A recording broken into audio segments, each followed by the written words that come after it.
મારા પ્રિય દેશવાસીઓ નમસ્કાર। ચોમાસાની આ ઋતુમાં કુદરતી હોનાર તો દેશની કસોટી કરી રહી છે। છેલ્લા કેટલાક અઠવાડિયામાં આપણે પૂર અને ભૂસ્ખલનનો મોટો કહેર જોયો છે। ક્યાંક ઘર ઉજડી ગયા, ક્યાંક ખેતર ડૂબી ગયા, પરિવારના પરિવાર ઉજડી ગયા। પાણીના તેજ પ્રવાહમાં ક્યાંક પુલ વહી ગયા, રસ્તાઓ વહી ગયા, લોકોનું જીવન સંકટમાં ફસાઈ ગયું। આ ઘટનાઓએ દરેક હિન્દુસ્તાનીને દુઃખી કર્યો છે। જે પરિવારોએ પોતાના પ્રિયજનો ગુમાવ્યા છે, તેમનું દર્દ આપણા સૌનું દર્દ છે। જ્યાં પણ સંકટ આવ્યું, ત્યાંના લોકોને બચાવવા માટે આપણા એનડીઆરએફ, એસડીઆરએફના જવાનો, અન્ય સુરક્ષા દળો બધા દિવસ રાત લાગેલા રહ્યા। જવાનોએ ટેકનોલોજીનો સહારો પણ લીધો છે। Thermal camera, live detector, sniffer dogs અને ડ્રોન સર્વેલન્સ આવા અનેક આધુનિક સંસાધનોના સહારે રાહત કાર્યમાં ઝડપ લાવવાનો ભરપૂર પ્રયાસ કરવામાં આવ્યો। આ દરમિયાન હેલિકોપ્ટરથી રાહત સામગ્રી પહોંચાડવામાં આવી, ઘાયલોને એરલિફ્ટ કરવામાં આવ્યા। આપત્તિની ઘડીમાં સેના મદદગાર બનીને સામે આવી। સ્થાનિક લોકો, સામાજિક કાર્યકરો, ડોક્ટરો, પ્રશાસન, સંકટની આ ઘડીમાં સૌએ દરેક સંભવ પ્રયાસ કર્યો। હું એવા દરેક નાગરિકને હૃદયથી ધન્યવાદ આપું છું, જેમણે આ મુશ્કેલ સમયમાં માનવતાને સૌથી ઉપર રાખી છે। મારા પ્રિય દેશવાસીઓ, પૂર અને વરસાદની આ તબાહી વચ્ચે જમ્મુ કાશ્મીરે બે ખૂબ જ ખાસ ઉપલબ્ધિઓ પણ હાંસલ કરી છે। આના પર વધુ લોકોનું ધ્યાન નથી ગયું, પરંતુ જ્યારે તમે તે ઉપલબ્ધિઓ વિશે જાણશો તો તમને ખૂબ ખુશી થશે। જમ્મુ કાશ્મીરના પુલવામાના એક સ્ટેડિયમમાં રેકોર્ડ સંખ્યામાં લોકો ભેગા થયા। અહીં પુલવામાની પહેલી ડે નાઇટ ક્રિકેટ મેચ રમાઈ। પહેલા આ થવું અશક્ય હતું, પરંતુ હવે મારો દેશ બદલાઈ રહ્યો છે। આ મેચ રોયલ પ્રીમિયર લીગનો ભાગ છે, જેમાં જમ્મુ કાશ્મીરની અલગ અલગ ટીમો રમી રહી છે। આટલા બધા લોકો, ખાસ કરીને યુવાનો, પુલવામામાં રાત્રિના સમયે હજારોની સંખ્યામાં ક્રિકેટનો આનંદ લેતા નજારો ખરેખર જોવા જેવો હતો। સાથીઓ, બીજું આયોજન જેણે ધ્યાન ખેંચ્યું તે છે દેશમાં થયેલો પહેલો ખેલો ઇન્ડિયા વોટર સ્પોર્ટ્સ ફેસ્ટિવલ, અને તે પણ શ્રીનગરના ડલ લેક પર થયો। સાચે જ આવો ઉત્સવ આયોજિત કરવા માટે આ કેટલી ખાસ જગ્યા છે। તેનો ઉદ્દેશ્ય જમ્મુ કાશ્મીરમાં વોટર સ્પોર્ટ્સને વધુ લોકપ્રિય બનાવવાનો છે। આમાં આખા ભારતમાંથી 800થી વધુ રમતવીરોએ ભાગ લીધો। મહિલા રમતવીરો પણ પાછળ નહોતી, તેમની ભાગીદારી લગભગ પુરુષોની બરાબર હતી। હું તે બધા ખેલાડીઓને અભિનંદન આપવા માંગુ છું, જેમણે આમાં ભાગ લીધો। વિશેષ અભિનંદન મધ્યપ્રદેશને, જેણે સૌથી વધુ મેડલ જીત્યા। ત્યારબાદ હરિયાણા અને ઓડિશાનું સ્થાન રહ્યું। જમ્મુ કાશ્મીરની સરકાર અને ત્યાંની જનતાની આત્મીયતા અને મહેમાનગતિની હું ખૂબ ખૂબ પ્રશંસા કરું છું। સાથીઓ, આ આયોજન સાથે જોડાયેલા અનુભવને તમારા સુધી પહોંચાડવા માટે મેં વિચાર્યું છે કે એવા બે ખેલાડીઓ સાથે પણ વાત કરું, જેમણે આમાં ભાગ લીધો। તેમાંથી એક છે ઓડિશાના રશ્મિતા સાહુ અને બીજા છે શ્રીનગરના મોહસિન અલી। ચાલો સાંભળીએ કે તેઓ શું કહે છે। રશ્મિતાજી નમસ્તે। નમસ્તે સર। જય જગન્નાથ। જય જગન્નાથ સર। રશ્મિતાજી, સૌથી પહેલા તો તમને રમતગમત જગતમાં સફળતા માટે ખૂબ ખૂબ અભિનંદન। Thank you sir. રશ્મિતા, અમારા શ્રોતાઓ તમારા વિશે અને તમારી રમતયાત્રા વિશે જાણવા માટે ખૂબ જ ઉત્સુક છે। હું પણ ખૂબ ઉત્સુક છું, જણાવો। સર, હું રશ્મિતા સાહુ છું, ઓડિશાથી, અને હું કેનોઈંગ પ્લેયર છું। મેં 2017થી સ્પોર્ટ્સ જોઈન કર્યું હતું, કેનોઇંગ શરૂ કર્યું હતું અને મેં નેશનલ લેવલમાં નેશનલ ચેમ્પિયનશિપ અને નેશનલ ગેમ્સમાં પાર્ટિસિપેટ કર્યું છે. સર, મારા 41 મેડલ્સ છે, 13 ગોલ્ડ, 14 સિલ્વર અને 14 બ્રોન્ઝ મેડલ્સ છે સર. આ રમતમાં રસ કેવી રીતે જાગ્યો? સૌથી પહેલા તમને આ તરફ કોણે પ્રેરિત કર્યા? તમારા પરિવારમાં રમત-ગમતનું વાતાવરણ છે કે?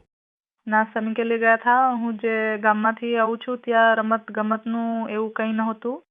તો અહીં નદીમાં બોટિંગ થઈ રહ્યું હતું, તો હું એમ જ સ્વિમિંગ માટે ગઈ હતી.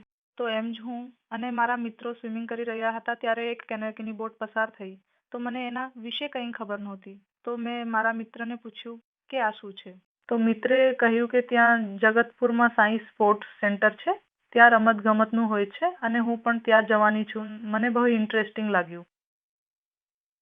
તો આ શું છે એ મને ખબર પણ નહોતી. આ તો પાણીમાં બાળકો કેવી રીતે કરે છે, બોટિંગ કરે છે. મેં એને કે મારે પણ જવું છે.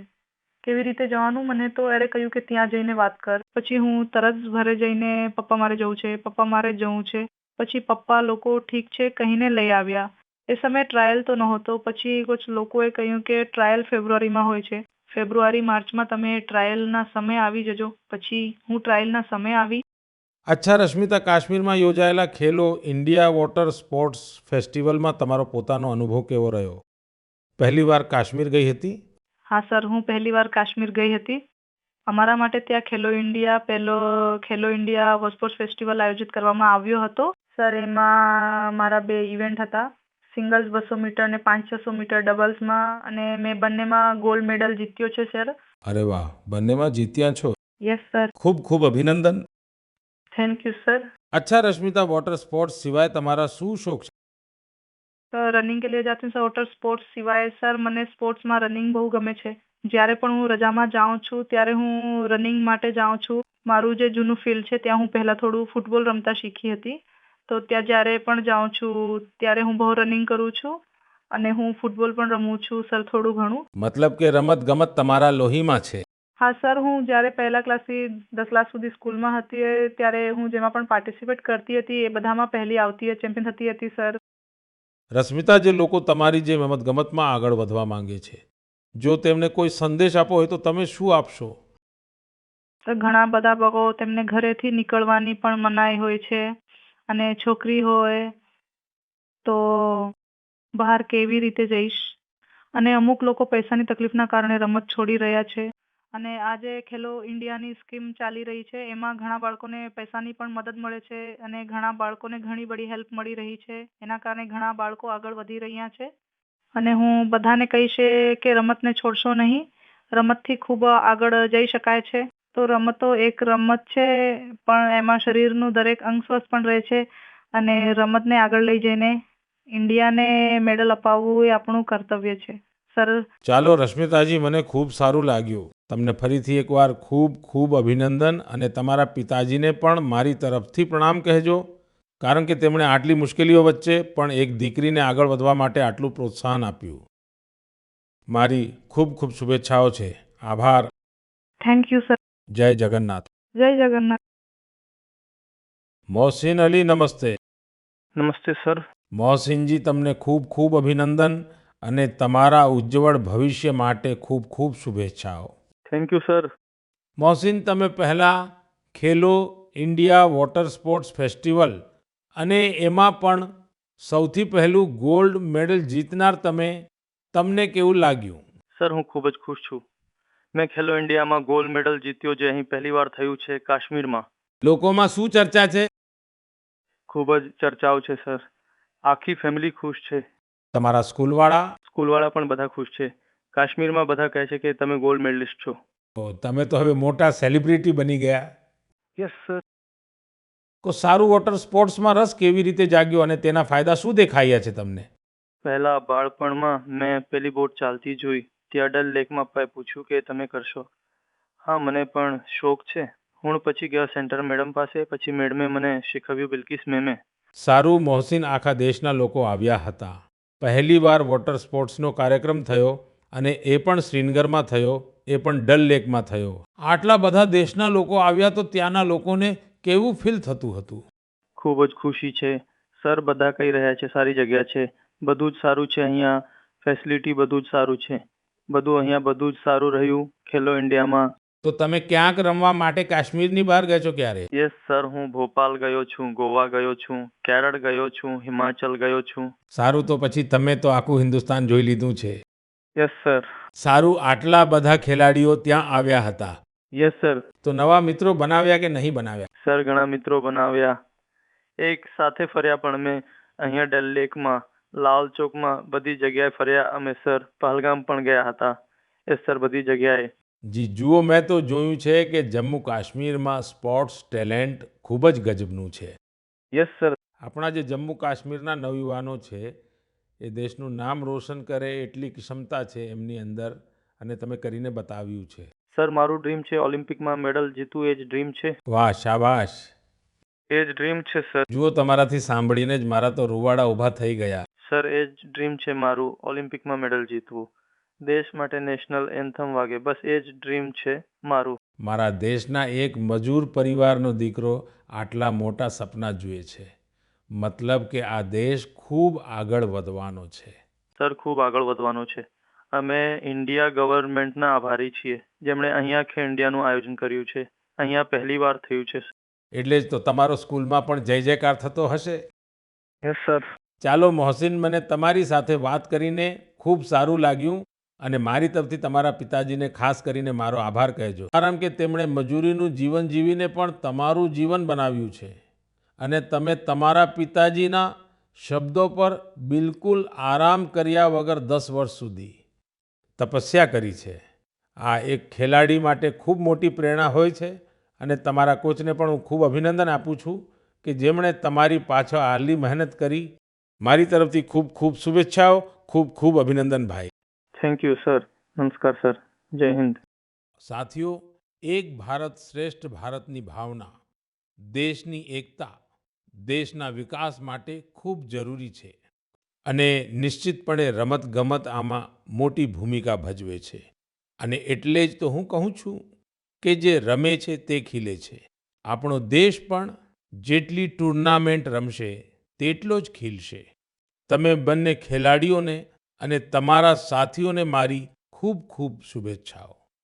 મારા વહાલા દેશવાસીઓ, તમે યુપીએસસીનું નામ તો જરૂર સાંભળ્યું હશે. આ સંસ્થા દેશની સૌથી કઠિન પરીક્ષાઓમાંથી એક સિવિલ સર્વિસીસની એક્ઝામ પણ લે છે. આપણે સૌએ સિવિલ સર્વિસીસના ટોપર્સની પ્રેરણાદાયી વાતો ઘણીવાર સાંભળી છે. આ યુવાનો મુશ્કેલ પરિસ્થિતિઓમાં અભ્યાસ કર્યા પછી પોતાની મહેનતથી આ સર્વિસમાં સ્થાન મેળવે છે. પણ સાથીઓ, યુપીએસસીની પરીક્ષાની એક સચ્ચાઈ બીજી પણ છે. હજારો એવા ઉમેદવારો પણ હોય છે જેઓ ખૂબ જ કાબેલ હોય છે. તેમની મહેનત પણ કોઈનાથી ઓછી નથી હોતી, પણ નજીવા અંતરથી તેઓ અંતિમ સૂચિ સુધી પહોંચી શકતા નથી. આ ઉમેદવારોએ બીજી પરીક્ષાઓ માટે નવેસરથી તૈયારી કરવી પડે છે. આમાં તેમનો સમય અને પૈસા બંનેનો ખર્ચ થતો હતો. એટલે હવે આવા હોનહાર વિદ્યાર્થીઓ માટે પણ એક ડિજિટલ પ્લેટફોર્મ બનાવવામાં આવ્યું છે, અને તેનું નામ છે પ્રતિભા સેતુ.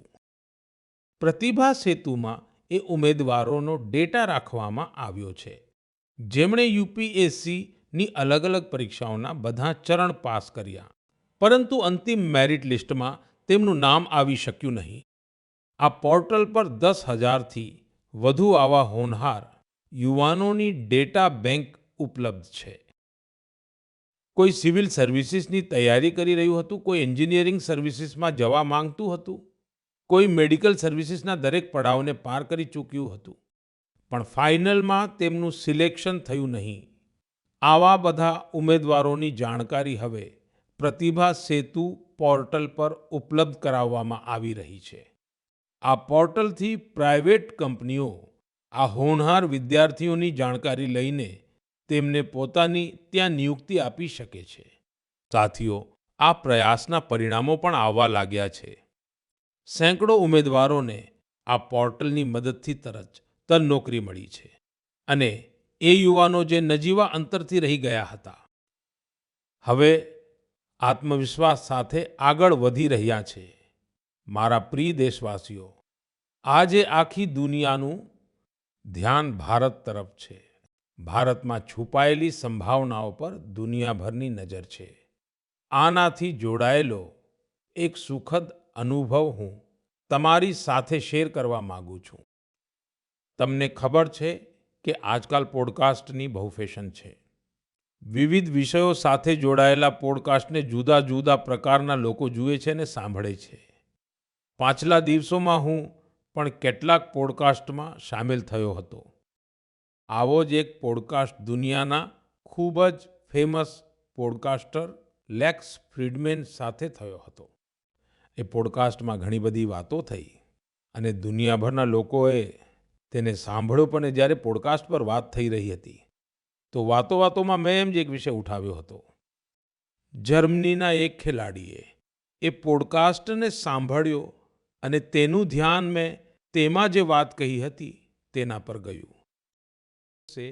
એમણે એ ટોપિક સાથે એટલું કનેક્ટ કર્યું કે પહેલા એમણે એ ટોપિક પર રિસર્ચ કરી અને પછી જર્મનીમાં ભારતીય દૂતાવાસનો સંપર્ક કર્યો અને એમણે પત્ર લખીને જણાવ્યું કે તેઓ એ વિષયને લઈને ભારત સાથે જોડાવા માંગે છે.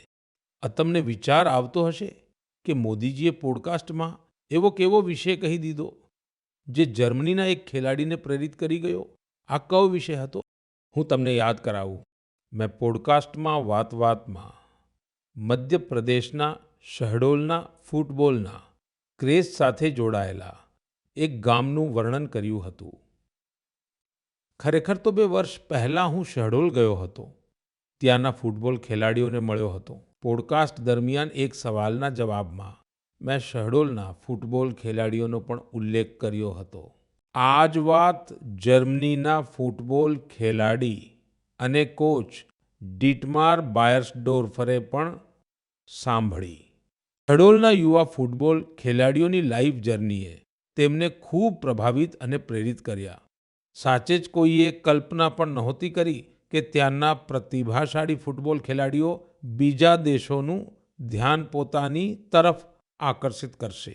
હવે જર્મનીના આ કોચે શહડોલના કેટલાક ખેલાડીઓને જર્મનીની એક એકેડમીમાં ટ્રેનિંગ આપવાનો પ્રસ્તાવ મૂક્યો છે. આ પછી મધ્યપ્રદેશની સરકારે પણ તેમનો સંપર્ક કર્યો છે. ટૂંક સમયમાં શહડોલના આપણા કેટલાક યુવા સાથીઓ ટ્રેનિંગ કોર્સ માટે જર્મની જશે. મને એ જોઈને પણ ખૂબ આનંદ થાય છે કે ભારતમાં ફૂટબોલની લોકપ્રિયતા સતત વધી રહી છે. હું ફૂટબોલ પ્રેમીઓને આગ્રહ કરું છું કે જ્યારે પણ સમય મળે ત્યારે તેઓ શહડોલ જરૂર જાય અને ત્યાં થઈ રહેલા સ્પોર્ટિંગ રિવોલ્યુશનને નજીકથી જુએ. મારા પ્રિય દેશવાસીઓ, સુરતમાં રહેતા જીતેન્દ્રસિંહ રાઠોડ વિશે જાણીને તમને ખૂબ જ સુખદ અનુભવ થશે. મન ગર્વથી ભરાઈ જશે. જીતેન્દ્રસિંહ રાઠોડ એક સિક્યોરિટી ગાર્ડ છે અને તેમણે એક એવી અદ્ભુત પહેલ કરી છે જે દરેક દેશભક્ત માટે ખૂબ મોટી પ્રેરણા છે. છેલ્લા કેટલાક વર્ષોથી તેઓ એ બધા જવાનો વિશે માહિતી એકઠી કરી રહ્યા છે જેમણે ભારત માતાની રક્ષામાં પોતાના પ્રાણ ન્યોછાવર કર્યા છે.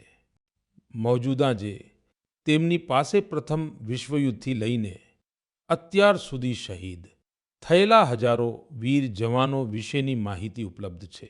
તેમની પાસે શહીદોની હજારો તસવીરો પણ છે. એકવાર એક શહીદના પિતાએ કહેલી વાતો તેમના હૃદયને સ્પર્શી ગઈ. શહીદના પિતાએ કહ્યું હતું, દીકરો ગયો તો શું થયું?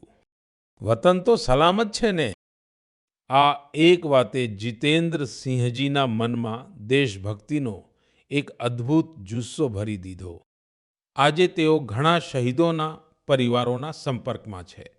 તેમણે લગભગ 2,500 શહીદોના માતા પિતાના ચરણોની માટી પણ પોતાની પાસે લાવીને રાખી છે. આ સશસ્ત્ર દળો પ્રત્યે તેમના ઊંડા પ્રેમ અને લગાવનું જીવંત ઉદાહરણ છે. જીતેન્દ્રજીનું જીવન આપણને દેશભક્તિની વાસ્તવિક શીખ આપે છે. મારા વહાલા દેશવાસીઓ, આજકાલ તમે જોયું હશે, ઘણીવાર ઘરની છત પર, મોટી ઇમારતો પર, સરકારી કચેરીઓમાં સોલર પેનલ ચમકતા દેખાય છે. લોકો હવે તેનું મહત્વ સમજી રહ્યા છે અને ખુલ્લા મનથી અપનાવી રહ્યા છે. આપણા દેશ પર સૂર્યદેવની એટલી કૃપા છે, તો શા માટે તેમની આપલી તે ઉર્જાનો પૂરો ઉપયોગ ન કરીએ? સાથીઓ, સોલર પાવરથી ખેડૂતોનું જીવન પણ બદલાઈ રહ્યું છે. એ જ ખેતર, એ જ મહેનત, એ જ ખેડૂત, પરંતુ હવે મહેનતનું ફળ ઘણું વધારે છે. આ બદલાવ આવી રહ્યો છે સોલર પંપથી સોલર રાઈસ મિલથી. આજે દેશના ઘણા રાજ્યોમાં સેંકડો સોલર રાઈસ મિલ લાગી ચૂકી છે. આ સોલર રાઈસ મિલે ખેડૂતોની આવકની સાથે સાથે તેમના ચહેરાની રોનક પણ વધારી દીધી છે. સાથીઓ, બિહારના દેવકીજીએ સોલર પંપથી ગામનું ભાગ્ય બદલી નાખ્યું છે. મુઝફ્ફરપુરના રતનપુરા ગામના રહેવાસી દેવકીજીને લોકો હવે પ્રેમથી સોલર દીદી કહે છે. દેવકીજી, તેમનું જીવન સરળ નહોતું. નાની ઉંમરમાં લગ્ન થઈ ગયા. એક નાનું ખેતર, 4 બાળકોની જવાબદારી અને ભવિષ્યનું કોઈ સ્પષ્ટ ચિત્ર નહીં. પણ તેમની હિંમત ક્યારેય તૂટી નહીં. તે એક સેલ્ફ હેલ્પ ગ્રુપ સાથે જોડાઈ અને ત્યાં જ તેમને સોલર પંપ વિશે જાણકારી મળી. તેમણે સોલર પંપ માટે પ્રયાસો શરૂ કર્યા અને તેમાં સફળ પણ રહી. સોલર દીદીના સોલર પંપે આ પછી જાણે ગામની તસવીર જ બદલી નાખી. જ્યાં પહેલા થોડા એકરમાં જમીનની સિંચાઈ થઈ શકતી હતી, હવે સોલર દીદીના સોલર પંપથી 40 એકરથી વધુ વિસ્તારમાં પાણી પહોંચી રહ્યું છે. સોલર દીદીના આ અભિયાનમાં ગામના બીજા ખેડૂતો પણ જોડાઈ ગયા છે. તેમના પાક લીલાછમ થવા લાગ્યા છે. આવક વધવા લાગી. સાથીઓ, પહેલા દેવકીજીનું જીવન 4 દિવાલોની અંદર સીમિત હતું. પણ આજે તે પૂરા આત્મવિશ્વાસથી પોતાનું કામ કરી રહ્યા છે. સોલર દીદી બનીને પૈસા કમાઈ રહ્યા છે. અને સૌથી રસપ્રદ વાત એ છે કે તે વિસ્તારના ખેડૂતો પાસેથી યુપીઆઈ દ્વારા પેમેન્ટ લે છે. હવે આખા ગામમાં તેમને ખૂબ સન્માનથી જોવામાં આવે છે. એની મહેનત અને દૂરદર્શિતાએ બતાવી દીધું છે કે સૌર ઊર્જા માત્ર વીજળીનું સાધન નથી, પરંતુ તે ગામે ગામમાં નવી રોશની લાવનારી એક નવી શક્તિ પણ છે. મારા પ્રિય દેશવાસીઓ, 15 સપ્ટેમ્બરે ભારતના મહાન એન્જિનિયર મોક્ષગુંડમ વિશ્વેશ્વરૈયા જીનો જન્મદિવસ હોય છે. તે દિવસને આપણે એન્જિનિયર્સ ડે તરીકે ઉજવીએ છીએ. એન્જિનિયર માત્ર મશીન નથી બનાવતા, તેઓ સપનાઓને હકીકતમાં બદલી દેનારા કર્મયોગી હોય છે. હું ભારતના દરેક એન્જિનિયરની પ્રશંસા કરું છું, તેમને મારી શુભેચ્છાઓ આપું છું. સાથીઓ, સપ્ટેમ્બરમાં જ ભગવાન વિશ્વકર્માની પૂજાનો પવિત્ર અવસર પણ આવવાનો છે. 17 સપ્ટેમ્બરે વિશ્વકર્મા જયંતિ છે. આ દિવસ આપણા તે વિશ્વકર્મા બંધુઓને પણ સમર્પિત છે, જે પારંપરિક શિલ્પ, કૌશલ્ય અને જ્ઞાન વિજ્ઞાનને નિરંતર એક પેઢીથી બીજી પેઢી સુધી પહોંચાડી રહ્યા છે. આપણા સુથાર, લુહાર, સોની, કુંભાર, મૂર્તિકાર, મિસ્ત્રી અને કડિયા હંમેશાથી ભારતની સમૃદ્ધિનો પાયો રહ્યા છે. આપણા વિશ્વકર્મા બંધુઓની મદદ માટે જ સરકારે વિશ્વકર્મા યોજના પણ ચલાવી છે. સાથીઓ, હવે હું તમને એક ઓડિયો રેકોर्डिंग સંભળાવવા માંગુ છું. तो ये जो मानपत्र में आपने लिखा है कि स्टेटों के बारे में मैंने जो कुछ किया या हैदराबाद के बारे में हमारी गवर्नमेंट ने जो कुछ किया, ठीक है किया, लेकिन आप जानते हैं कि हैदराबाद का किस्सा इस तरह से हमने किया तो उसमें कितनी मुसीबत थी। सब स्टेटों के साथ, सब प्रिंसेस के साथ हमने वायदा दिया था कि भाई कोई प्रिंस का, कोई राजा का हम अलग फैसला नहीं करेंगे, सबका एक ही साथ जैसे सबका होता है ऐसा उनका भी। लेकिन उनके लिए हमने वहां तक अलग समझौता किया। સરદાર વલ્લભભાઈ પટેલનો છે. હૈદરાબાદની ઘટનાઓ પર તેમના સ્વરમાં જે પીડા છે તેને તમે મહેસૂસ કરી શકો છો. આવતા મહિને સપ્ટેમ્બરમાં આપણે હૈદરાબાદ લિબરેશન ડે પણ મનાવીશું. આ એ જ મહિનો છે જ્યારે આપણે એ બધા વીરોના સાહસને યાદ કરીએ છીએ જેમણે ઓપરેશન પોલોમાં ભાગ લીધો હતો. આપ સૌને ખબર છે કે જ્યારે ઓગસ્ટ 1947માં ભારતને આઝાદી મળી ત્યારે હૈદરાબાદ અલગ જ સ્થિતિમાં હતું. નિઝામ અને રજાકારોના અત્યાચાર દિવસે દિવસે વધતા જઈ રહ્યા હતા. તિરંગો લહેરાવવા કે વંદે માતરમ કહેવા પર પણ મોતને ઘાટ ઉતારી દેવામાં આવતા હતા. મહિલાઓ અને ગરીબો પર અત્યાચાર કરવામાં આવતા હતા. એ સમયે બાબા સાહેબ આંબેડકરે પણ ચેતવણી આપી હતી કે આ સમસ્યા બહુ મોટી બનતી જઈ રહી છે. આખરે સરદાર પટેલે મામલાને પોતાના હાથમાં લીધો. તેમણે સરકારને ઓપરેશન પોલો શરૂ કરવા માટે તૈયાર કરી. રેકોર્ડ સમયમાં આપણી સેનાઓએ હૈદરાબાદને નિઝામની તાનાશાહીથી આઝાદ કરાવ્યું અને તેને ભારતનો ભાગ બનાવ્યું. આખા દેશે આ સફળતાનો ઉત્સવ મનાવ્યો. મારા વહાલા દેશવાસીઓ, તમે દુનિયાના કોઈ પણ ખૂણામાં જાઓ ત્યાં તમને ભારતીય સંસ્કૃતિનો પ્રભાવ જોવા જરૂર મળશે. અને આ પ્રભાવ ફક્ત દુનિયાના મોટા શહેરો સુધી સીમિત નથી, પરંતુ તેને નાના નાના શહેરોમાં પણ જોઈ શકાય છે. ઇટલીના એક નાના શહેર કેમ્પ રોતોન્દોમાં આવું જ જોવા મળ્યું છે. અહીં મહર્ષિ વાલ્મીકીજીની પ્રતિમાનું અનાવરણ કરવામાં આવ્યું. આ કાર્યક્રમમાં ત્યાંના સ્થાનિક મેયર સહિત ક્ષેત્રની અનેક અગત્યની વ્યક્તિઓ પણ સામેલ થઈ. કેમ્પ રોતોન્દોમાં રહેતા ભારતીય મૂળના લોકો મહર્ષિ વાલ્મીકીજીની પ્રતિમા સ્થાપિત થવાથી ખૂબ ખુશ છે. મહર્ષિ વાલ્મીકીના સંદેશા આપણને સૌને ખૂબ પ્રેરણા આપે છે.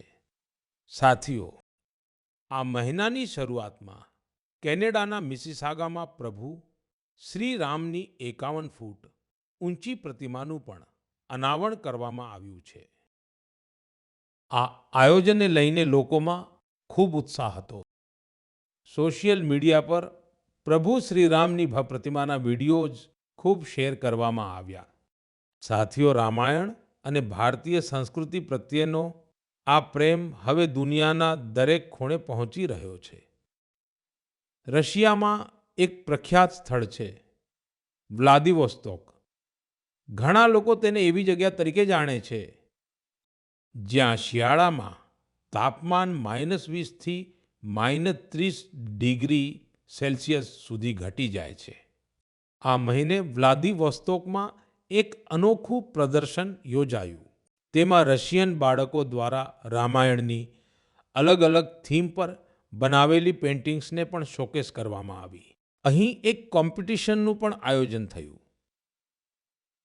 દુનિયાના અલગ અલગ ભાગોમાં ભારતીય સંસ્કૃતિ પ્રત્યે વધતી જાગૃતતા જોઈને ખરેખર ખૂબ પ્રસન્નતા થાય છે. મારા પ્યારા દેશવાસીઓ, મન કી બાતમાં આ વખતે આટલું જ. આ સમય દેશભરમાં ગણેશ ઉત્સવની ધૂમ છે. આવનારા દિવસોમાં ઘણા બધા તહેવારોની રોનક હશે. આ તહેવારોમાં તમારે સ્વદેશીની વાત ક્યારેય ભૂલવાની નથી. ઉપહાર એ જ જે ભારતમાં બન્યો હોય, પહેરવેશ એ જ જે ભારતમાં વણાયો હોય, સજાવટ એ જ જે ભારતમાં બનેલા સામાનથી હોય, રોશની એ જ જે ભારતમાં બનેલી ઝાલરોથી હોય, અને બીજું આવું ઘણું બધું જીવનની દરેક જરૂરિયાતમાં બધું જ સ્વદેશી હોય. ગર્વથી કહો આ સ્વદેશી છે. ગર્વથી કહો આ સ્વદેશી છે. ગર્વથી કહો આ સ્વદેશી છે. આ ભાવ લઈને આપણે આગળ વધવાનું છે. એક જ મંત્ર વોકલ ફોર લોકલ, એક જ રસ્તો આત્મનિર્ભર ભારતો, એક લક્ષ્ય વિકસિત ભારતો. સાથીઓ, ખુશીઓની વચ્ચે આપ સૌ સ્વચ્છતા પર ભાર મૂકતા રહેજો, કારણ કે જ્યાં સ્વચ્છતા છે ત્યાં તહેવારોનો આનંદ પણ વધુ વધી જાય છે. સાથીઓ, મન કી બાત માટે મને આ જ રીતે મોટી સંખ્યામાં તમારા સંદેશા મોકલતા રહેજો. તમારું દરેક સૂચન આ કાર્યક્રમ માટે ખૂબ જ મહત્વપૂર્ણ છે. તમારો ફીડબેક મારા સુધી જરૂર પહોંચાડતા રહેજો. આવતી વખતે જ્યારે આપણે મળીશું ત્યારે હજી પણ નવા વિષયો પર ચર્ચા થશે. ખૂબ ખૂબ આભાર. નમસ્કાર.